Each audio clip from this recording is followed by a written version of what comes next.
Goeiemôre familie, baie welkom hier vanmôre in ons kerkgebou. Het is 'n groot voorreg om vanmôre ook hierdie diens waar te neem. En dit is lekker ook om vanmôre saam te werk met Minkie, ons het daarom oral is 30 jaar saam in die gemeente en vanmôre saam met haar hier ook hierdie diens op te tree is ook 'n voorreg. Ons bid dat die Here self op sy besondere manier vir julle hierdie boodskap tot troos sal hê, maar ook as oproep en motivering vir ons lewe van elke dag, dat ons die betekenis van hierdie groot woorde wat in hierdie vers opgesluit is, wat Christof met deurgegee het, dat ons dit sal ervaar en dat dit ons sal oproep tot 'n betekenisvolle, troostvolle lewe. Kom ons wil staan. Ons Here, ons kyk op na U met die belydenis. U is die bron van ons lewe. Uit U en deur U en tot U is alle dinge. Aan U alleen behoort die krag en die heerlikheid tot in ewigheid. Stuur vir ons Gees U lig en die waarheid, dat ons geleer, gelei, vertroos en gemotiveerd sal wees. Amen. Geliefdes, genade vir julle en vrede van God ons Vader en van Jesus Christus ons Here. Kom ons begin heel eers met hierdie gebed, soos 'n hert na waterstromers, so smag my siel na U, o Heer.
Ek wil vir julle uit Filippense 1 lees. Die teks is vers 21, maar ek wil graag vir julle lees van vers 12 af, sodat ons die gedeelte kan sien waar pas hierdie oproep van Paulus in. Hy begin in vers 12 dat hy sê: Ek wil hê julle moet weet, broers, dat wat my oorgekom het, juist die verkondiging van die evangelie bevorder het. En wat hy hiermee probeer sê is, hy sit in die tronk vir sy verkondiging van die evangelie. Nou sê ek wil hê, julle moet weet dat dit wat my oorgekom het, dat ek in die gevangenis is, juist die verkondiging van die evangelie bevorder het. Hy sê, Dit het daarop aan uitgeloop dat die hele keiserlike wag en al die ander nou besef dat dit ter wille van Christus is, dat ek 'n gevangene is. Hulle weet ek is nie 'n skelm of 'n boosdoener nie. Hulle weet oor wie is ek hier. Hy sê, deur my boeie is die meeste broers ook in hulle vertroue op die Here gesterk en hulle waag dit al hoe meer om die woord van die Here of die woord van God onbevreesd te verkondig. Sê so, daar's mense daar buite wat nou ook opnuut moed skep om te sê, vreesloos verkondig ons. Hy sê, daar's wel party wat Christus verkondig met jaloers op my en iets teen my het, maar ander doen dit met opregte bedoelings. Laasgenoemdes verkondig Christus omdat hulle my liefhet en weet dat dit my taak is om die evangelie te verkondig en te verdedig, maar eerstgenoemdes maak Christus bekend uit selfsugtige, onsuiver bedoelings. Hulle oogmerk is om die gevangenskap vir my nog swaarder te maak. Sê, maar wat maak dit saak? In elk geval, of dit met bybedoelings is of in opregtheid, op allerlei maniere word Christus bekend gemaak en daaroor is ek bly. So, die hele tyd hoor ons sy blydskap. Ek is bly oor dit. En ek sal my ook verder verbly, want ek weet dat alles op my redding sal uitloop, omdat julle vir my bid en die Gees van Jesus Christus my bystaan.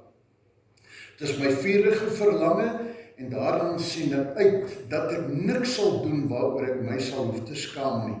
Ek wil ook nou soos altyd met alle vrymoedigheid deur my hele wese Christus verheerlik in lewe en in sterwe. En dan hierdie groot woord. Want om te sterwe is vir my Christus. Om te lewe is vir my Christus en om te sterwe is vir my wins. As ek in die lewe bly, kan ek voortgaan met vrugbare arbeid. Wat ek moet kies, weet ek nie. Ek is in 'n tweestryd. Ek verlang daarna om heen te gaan en met Christus te wees, want dit is verreweg die beste. Maar in julle belang is dit noodsaakliker dat ek bly lewe. Omdat ek hiervan oortuig is, weet ek dat ek sal bly, ja, vir julle almal behoue sal bly, sodat julle kan toeneem in geloof en blydskap in julle geloof kan hê. As ek weer by julle kom, sal julle oorvloedige rede hê om Christus Jesus oor my te prys. So net hierdie woorde dan, as hy sê, om te lewe is vir my Christus, om te sterwe is vir my wins. Kom ons bid saam.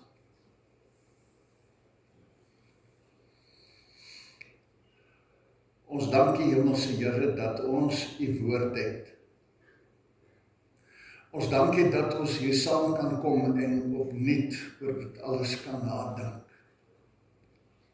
Ons dank U dat wanneer ons hier afskeid neem van 'n geliefde van hierdie wêreld, dat ons kan nadink oor lewe en oor sterwe. En ons dank U, Here, dat ons nie net hoef te raai nie, maar dat U vir ons ongelooflike riglyne gee. U moet ons praat en vir ons 'n nuwe visie wil gee, om anders te kyk na dit wat vir ons soms so donker, so negatief en skrikwekkend is. Mag ons hoor en verstaan en mag ons deur die Gees meegevoer word om te gaan lewe wat U vir ons vandag wil leer. U weet wat elke een van ons nodig het vandag. En ek wil bid dat U ook vir ons deur die Gees nou daarna sal versorg, dat ons vrede sal hê wanneer ons hier uitstap. 'n Nuwe stuk vrede en 'n nuwe stuk sin en motivering en dryf vir die tyd wat vir ons nog oor is. Dankie dat U ons gebede hoor, dat U ons liefhet, dat U hier is en ons nou in U barmhartigheid wil kom toevou. Amen.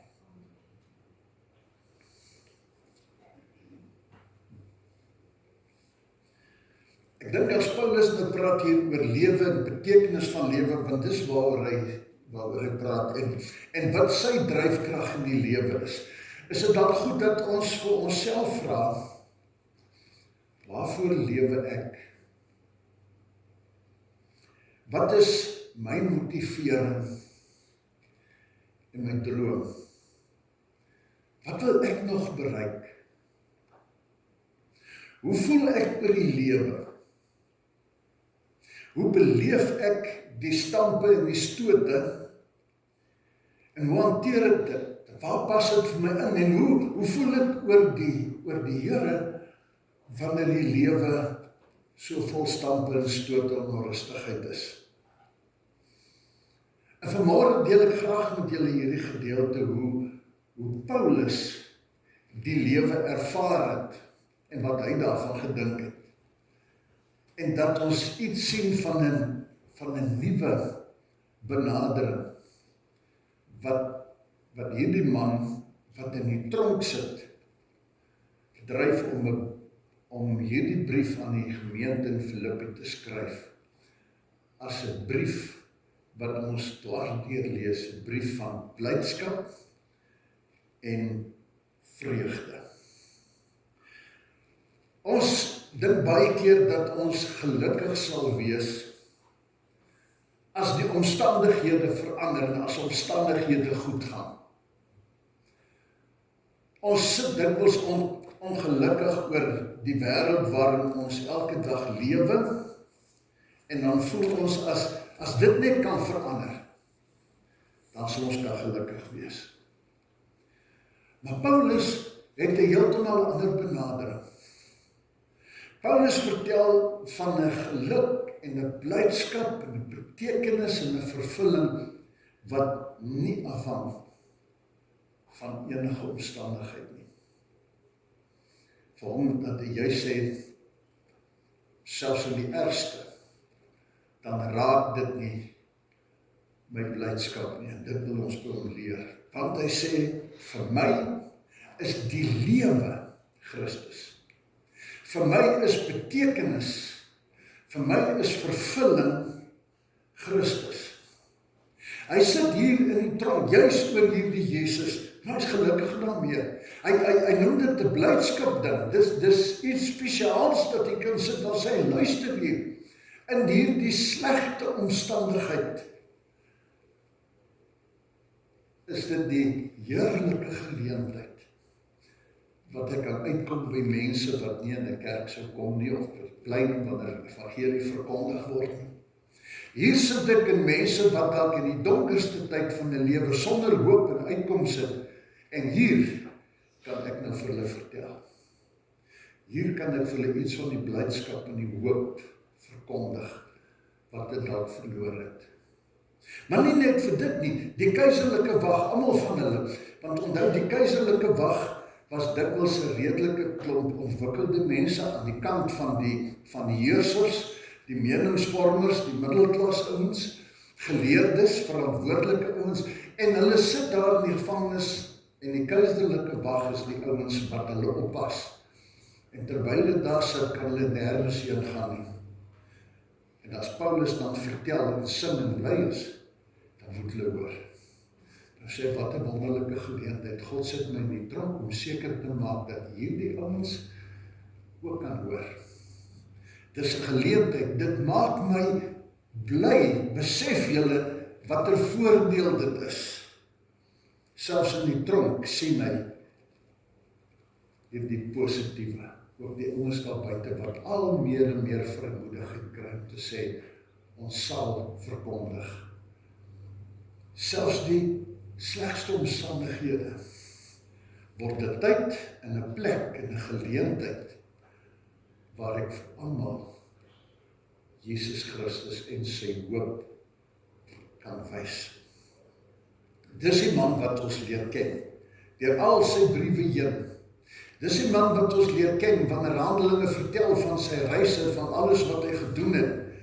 Dis die man wat aanvanklik met woedens en haat in sy hart briewe gaan kry het van die kerk van die hoofrade en dokumente gekry het dat hy in hulle naam kan optree om hierdie klomp ketters wat hierdie verhaal en die evangelie van hierdie man Jesus Christus verkondig het, om hulle te vang en te laat slaan en die tronk te gooi, om hierdie nonsens uit hulle koppe uit te voeder.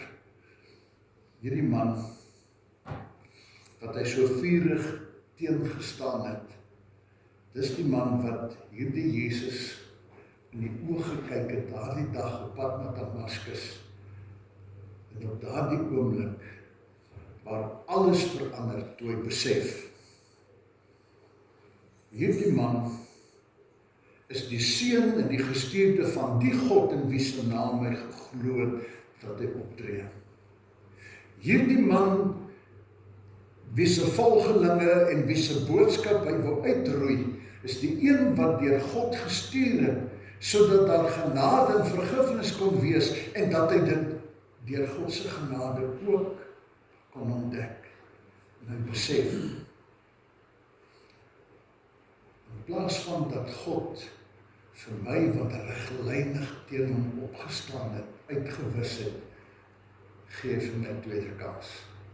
Van daardie oomblik net een droom, om soveel wat met soveel verwarring lewe, van hierdie nuwe hoop te kan vertel.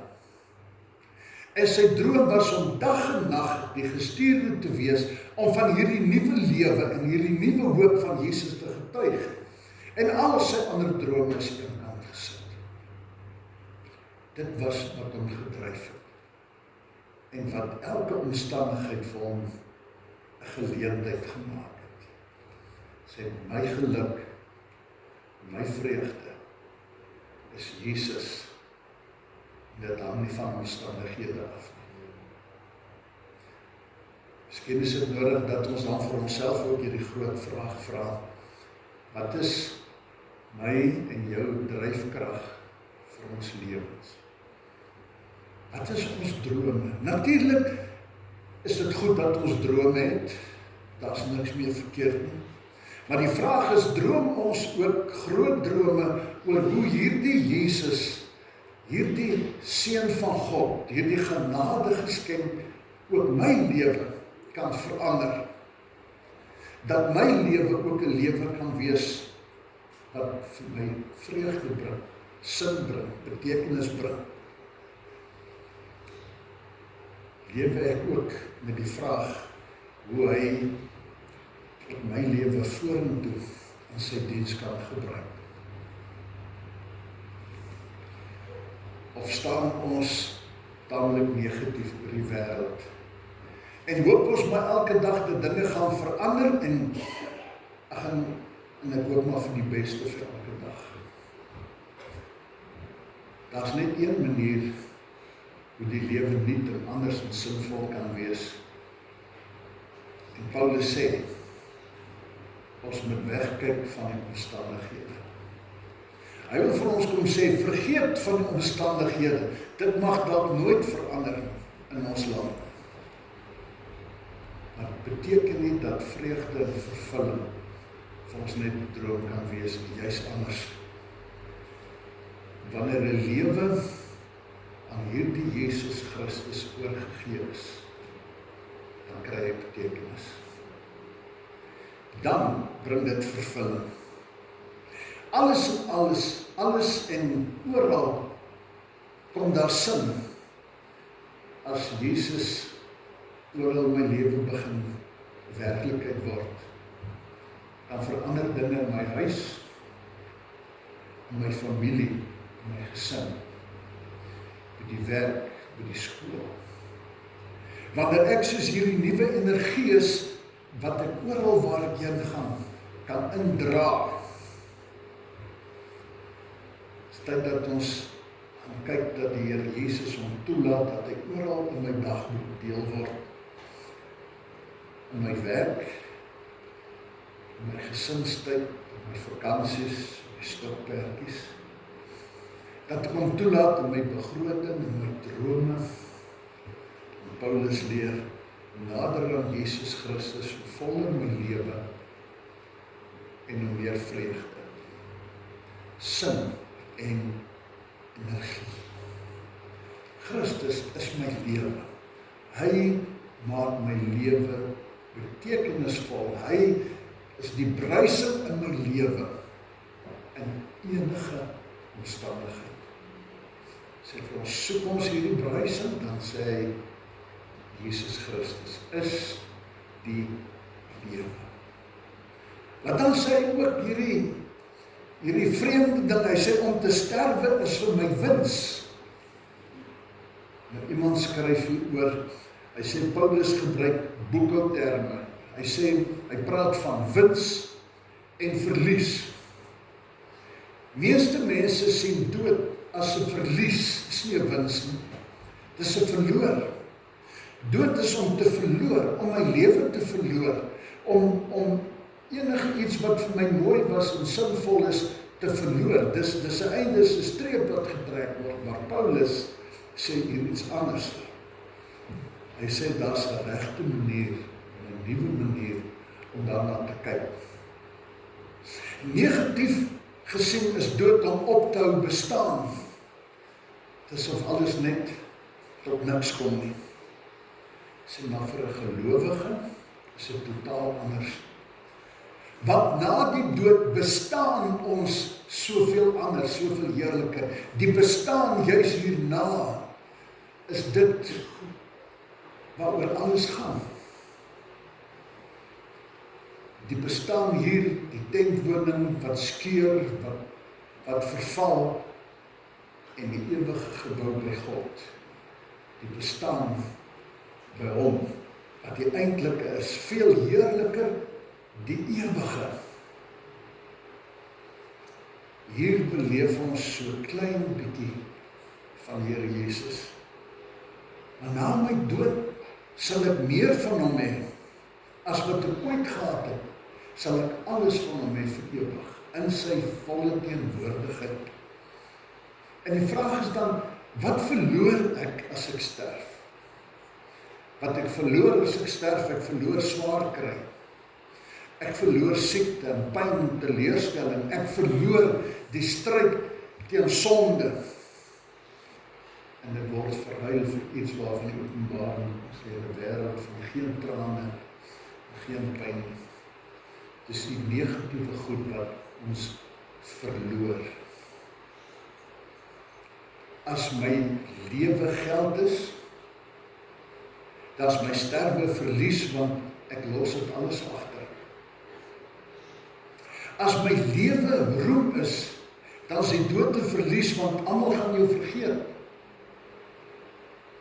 As my droom in my lewe mag is, dan is dood 'n verlies, want dit verloor ek.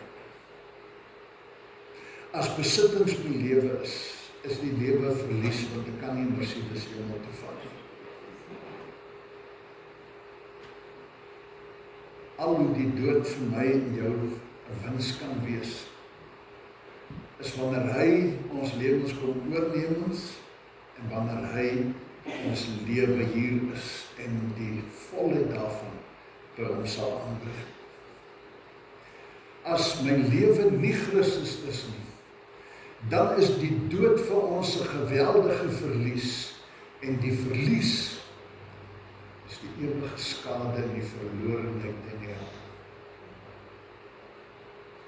Waarom lewe ek en jy nog?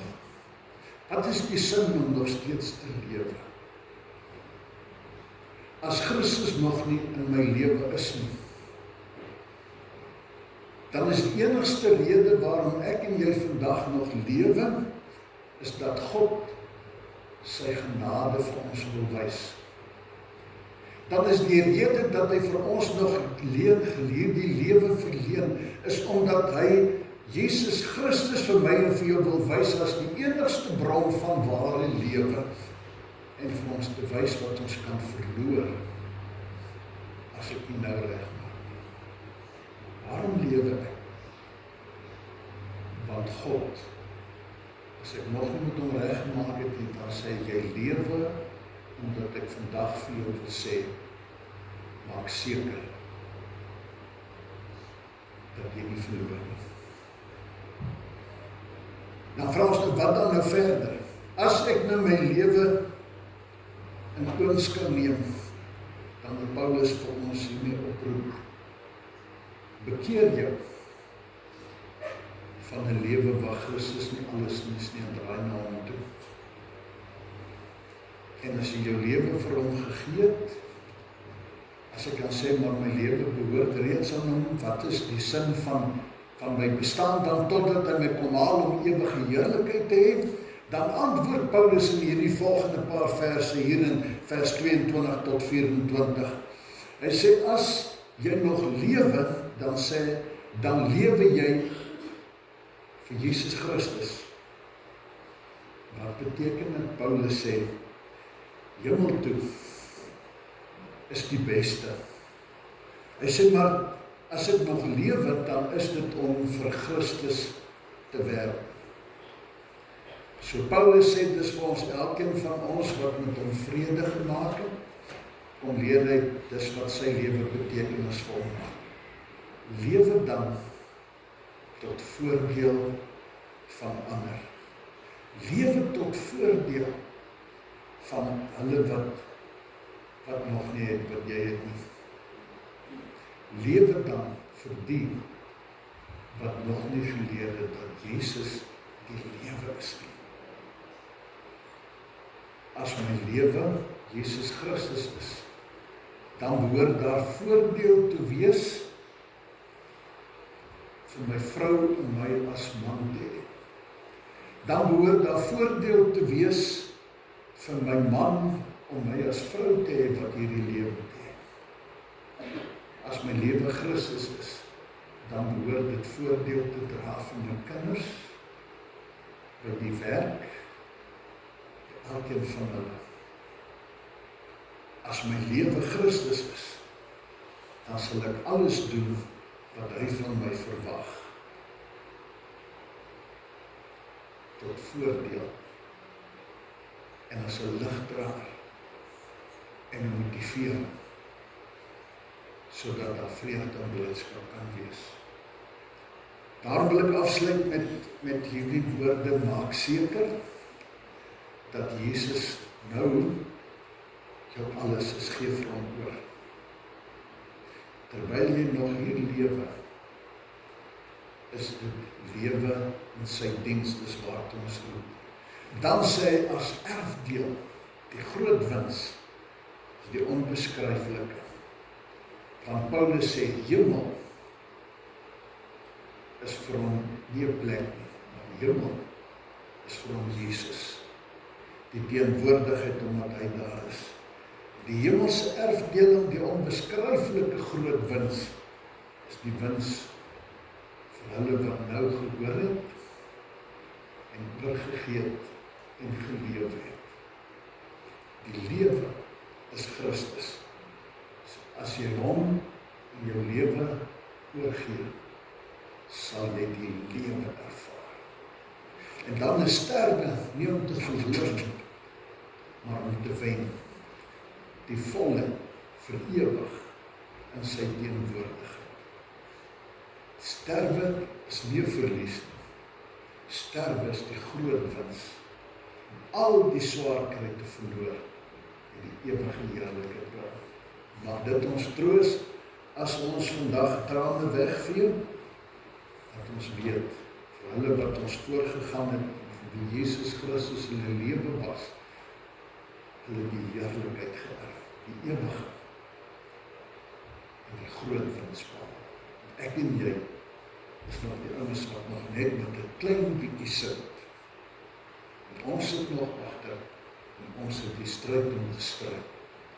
En mag God ons lei, dat hierdie wêreld met al sy swaar kry, vir ons nog steeds vrede bring, soos vir Paulus.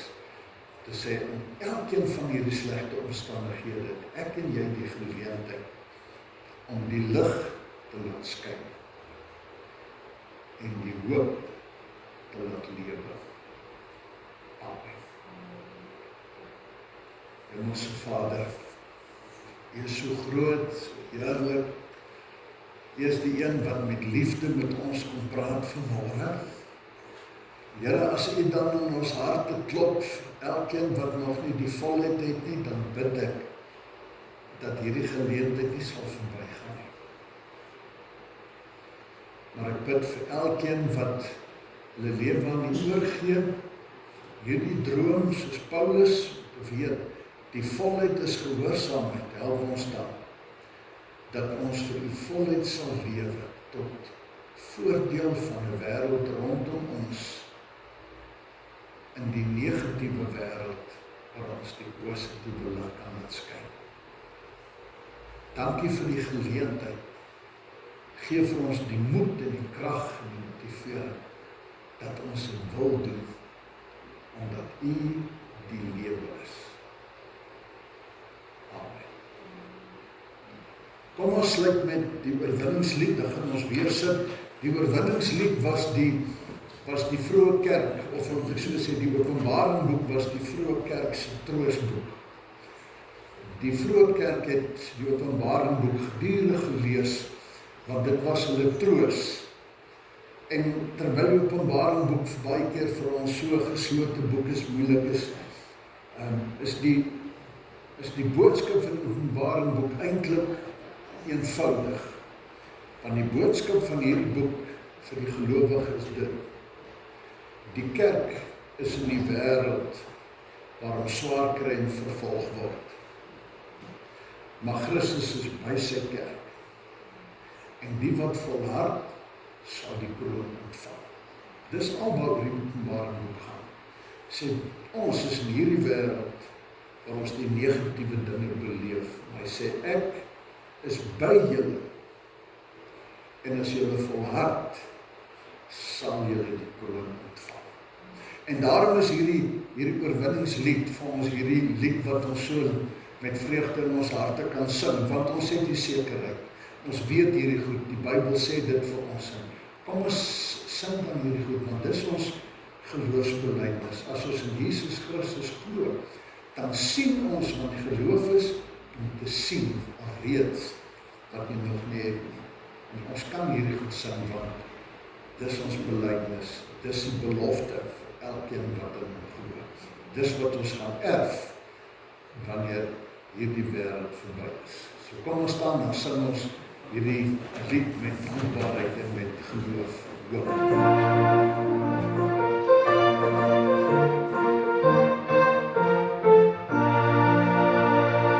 Ek sien my gees met glorie en die aard van die Heer, die allerhoogste wat in liefde ons belangrijk regeer. En beloof aan die hemel op die aarde kom weer, en is voor een heilige Heer.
wil vir Fred geleentheid gee om namens die familie bedankings te doen.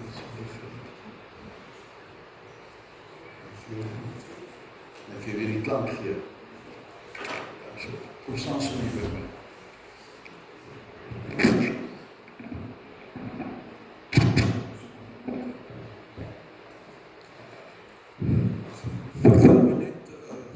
Geleentheid vir 'n paar bedankings. Graag wil ons aan al naaste geliefdes ons opregte dank uitspreek vir al u liefde, gebede, ondersteuning en besoeke wat sy ontvang het in die moeilike hartseer 4 maande van haar lewe. Die verlies van ons geliefde moeder en ouma is swaar vandag, maar u elkeen se teenwoordigheid en omgee liefde bring vir ons familie groot troos. Ons waardeer dit opreg dat u vandag die tyd geneem het om saam met ons die lewe van ons geliefde te herdenk en vandag afskeid te neem van Mael. 'n Opregte dank aan die dokters en verpleegpersoneel van Johannesburg Surgical Hospital wat op haar op elke moontlike maniere wyse gehelp het en versorg het. Baie dankie aan Eddie en sy span by Afkom.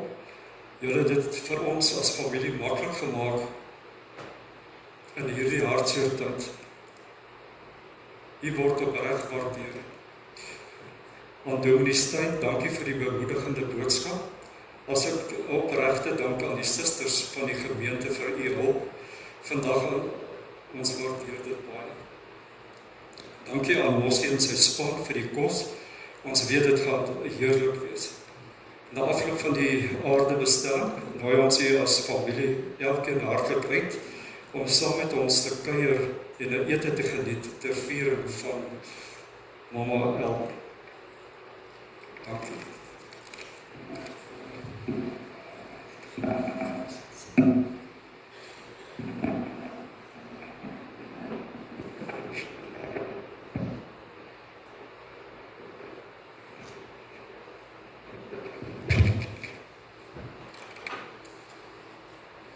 Ek gaan net die begrafnisbrief vir julle lees en daarna gaan ons net in stilte luister na 'n besondere lied wat die familie met ons wil deel, met 'n besondere vertroosting ook, en 'n boodskap vir ons om saam te vat.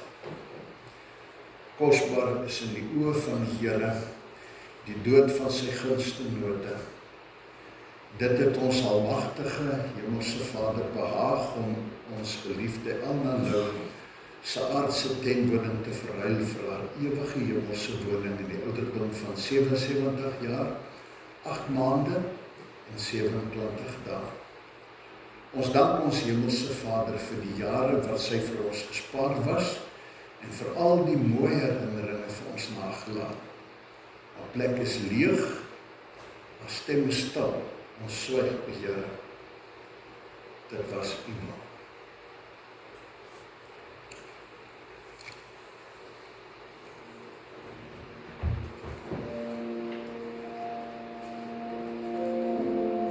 Sometimes the soul grows tired. Life moves fast. The mind carries many worries. And the heart begins to feel heavy.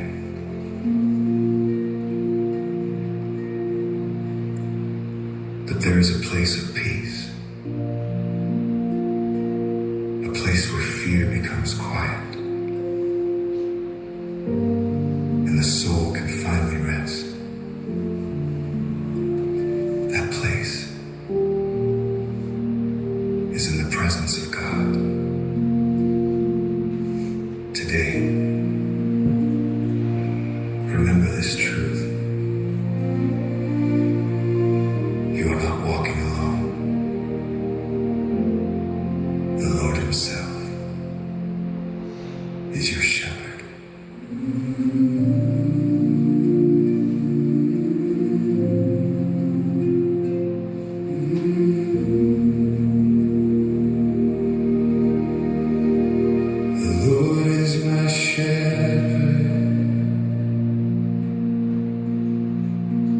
I lack nothing. He leads me to green pastures where my soul can breathe again. Beside quiet waters, He guides me, and the noise of the world fades away. He restores my soul with gentle mercy and fills my heart with peace. You are my shepherd, Lord, the one who leads my life. Even when I lose my way, your love brings me home. You are my shelter, Lord,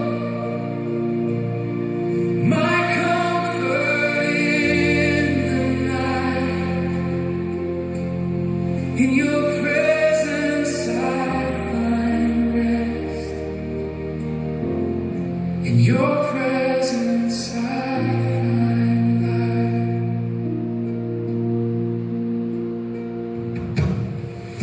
He leads me in paths of righteousness for the glory of His holy name. And even when I walk through dark valleys, I will not be afraid.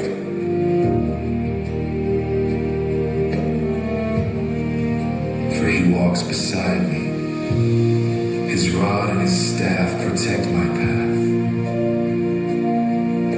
In the shadow of fear, His presence becomes my courage. You are my shepherd, Lord, the one who guides my heart. Even when the valley is deep, you light the darkest path. You are my shelter, Lord, my strength when I am weak. In your presence I find peace. In your presence I can breathe. The valley does not last forever. The darkness you feel today is not the end of your story. Because the shepherd never abandons his sheep. When the path becomes uncertain, He walks closer. When fear whispers in the night, His voice speaks louder. And the soul remembers, God is here.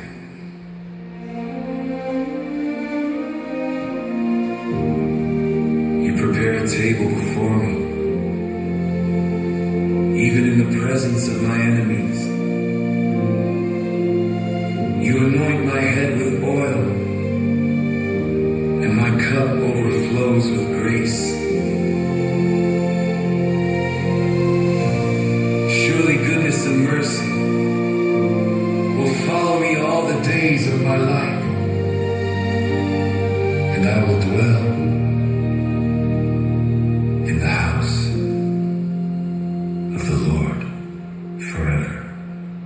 You are my shepherd, Lord,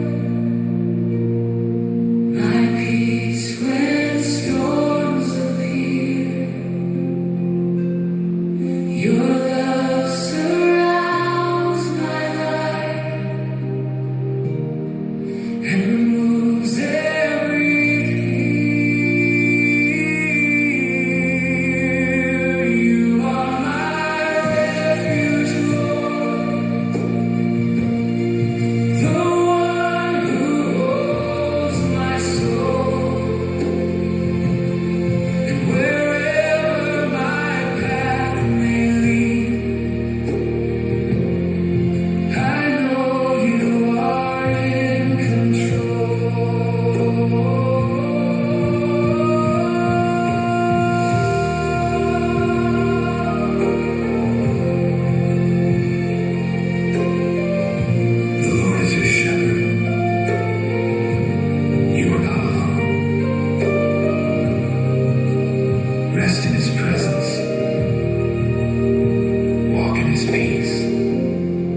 Ons gaan by die begraafplaas met die seun afsluit.